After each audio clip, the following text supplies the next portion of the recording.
আসসালামু আলাইকুম। যারা আনসার ব্যাটালিয়নে আবেদন করেছেন, আপনাদের মাঠ কোথায় হবে, মাঠের বাছাই প্রক্রিয়া কেমন হবে, কত মার্কের পরীক্ষা হবে, কোন বিষয়গুলো পড়লে পরীক্ষায় শতভাগ কমন পাওয়া সম্ভব এবং আনসার ব্যাটালিয়নের চাকরি কেমন, আনসার বাহিনীতে কতটি পদে বা কতটি ধাপে জনবল নিয়োগ দিয়ে থাকে, এই বিষয়গুলো নিয়ে বিস্তারিত আলোচনা করব।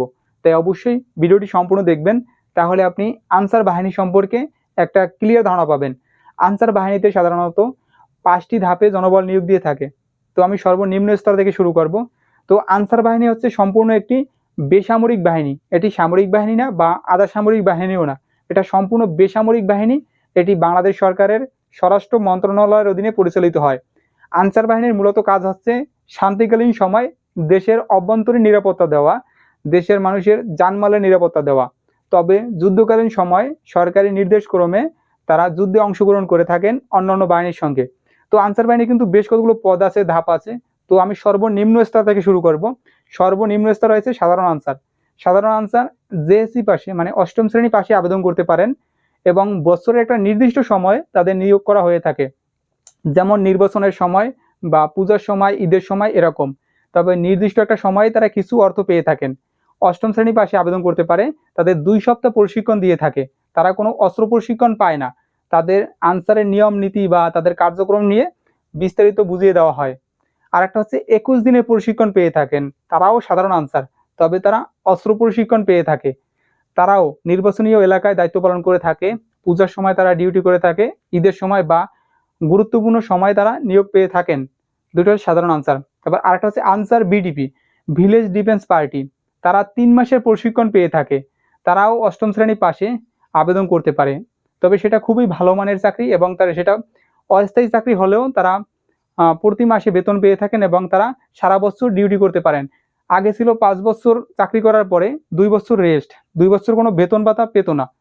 তো আনসার বাহিনী নিয়ে এটা নিয়ে আন্দোলন করেছে এবং সরকার এটা সংস্কার করে এখন 5 বছর পরে ছুটিটা উইথড্র করে দিয়েছে। তারা ডিউটি করতে পারবে এবং প্রতি মাসে তারা বেতন ভাতা পেয়ে থাকবেন।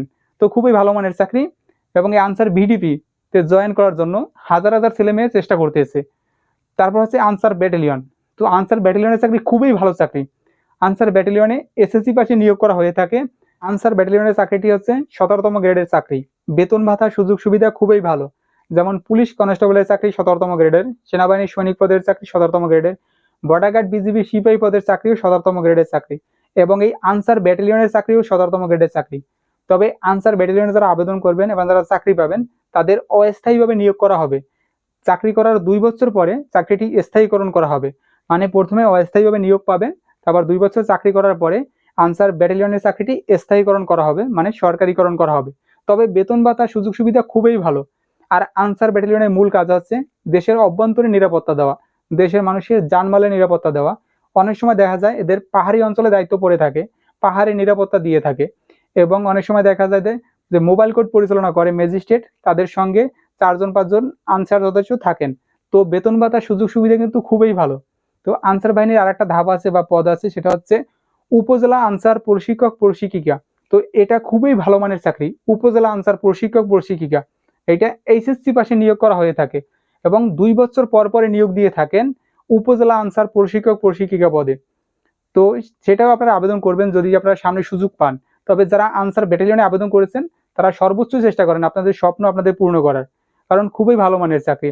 তো আনসার ব্যাটালিয়নের চাকরি পেতে হলে আপনার 4টি ধাপ ওভারকাম করতে হবে। প্রথমে প্রাথমিক মেডিকেল, তারপর হচ্ছে লিখিত পরীক্ষা, ভাইভা পরীক্ষা এবং চূড়ান্ত মেডিকেল। এবং এই 4টি ধাপ কিন্তু একদিনেই সম্পন্ন হবে। আপনি সকালে তাদের ট্রেনিং সেন্টারে উপস্থিত হবেন এবং সারাদিন এই বাছাই প্রক্রিয়া চলমান থাকবে।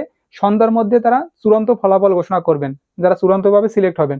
তো প্রথমে যে শারীরিক পরীক্ষা, মোস্ট ইম্পর্টেন্ট। যাদের শরীরে কোনো সমস্যা নেই, উচ্চতা, ওজন, বুকের মাপ ঠিক আছে, তারা শারীরিক পরীক্ষায় বাদ পড়বেন না। তারপর হচ্ছে লিখিত পরীক্ষা, মোস্ট ইম্পর্টেন্ট। আপনারা যারা আনসার ব্যাটালিয়নে পরীক্ষা দিবেন, আপনাদের 45 নম্বরের লিখিত পরীক্ষা হবে এবং 5টা বিষয় থেকে প্রশ্ন আসবে: বাংলা, ইংরেজি, গণিত, সাধারণ জ্ঞান এবং আনসার ব্যাটালিয়ন সম্পর্কিত প্রশ্ন। তো আপনারা লিখিত পরীক্ষার জন্য একটা স্ট্রং প্রিপারেশন নেবেন। আপনারা চাইলে ভালো একটা বই কিনে পড়তে পারেন, অথবা আমাদের কাছ থেকে বই নিতে পারেন, অথবা সাজেশন নিতে পারেন। আমাদের স্পেশাল সাজেশন আছে, সকল গুরুত্বপূর্ণ প্রশ্নের সমন্বয় তৈরি করা হয়েছে। এই সাজেশনের ভিতরে আপনারা যে বিষয়গুলো পাবেন তা হচ্ছে সকল বিষয় থেকে প্রশ্ন পাবেন, যে প্রশ্নগুলো বেশি ইম্পর্টেন্ট, যেমন বাংলা, ইংরেজি, গণিত, সাধারণ জ্ঞান এবং আনসার ব্যাটালিয়ন সম্পর্কিত প্রশ্ন। এছাড়াও বিগত সালে যে পরীক্ষাগুলো হয়েছে ওই প্রশ্নগুলো সমাধান সহ দেওয়া আছে। এছাড়াও নমুনা প্রশ্ন দেওয়া আছে 10টি এবং ভাইভা প্রশ্ন দেওয়া আছে 8টি। তো এই সাজেশনটি যদি আপনি ভালো করে পড়েন, লিখিত পরীক্ষা, ভাইভা পরীক্ষা এবং শারীরিক পরীক্ষার জন্য একটা স্ট্রং প্রিপারেশন নিতে পারবেন। তো আপনারা এই সাজেশনটি যারা নিতে চান তারা আমাদের সাথে যোগাযোগ করবেন। আপনারা যারা লিখিত পরীক্ষায় উত্তীর্ণ হবেন তাদের হবে ভাইভা পরীক্ষা এবং চূড়ান্ত মেডিকেল। চূড়ান্ত মেডিকেলে উত্তীর্ণ হলে আপনাদের পুলিশ ভেরিফিকেশন করা হবে, আপনার বিষয়ে তদন্ত করা হবে, যদি দেখে কোনো সমস্যা নেই তারপরে আপনার চূড়ান্তভাবে নিয়োগ করা হবে। তো এই ধাপগুলো ওভারকাম করতে পারলে আপনি আপনার স্বপ্ন পূরণ করতে পারবেন। তো আজকের ভিডিওটি এ পর্যন্তই। সবার জন্য শুভকামনা।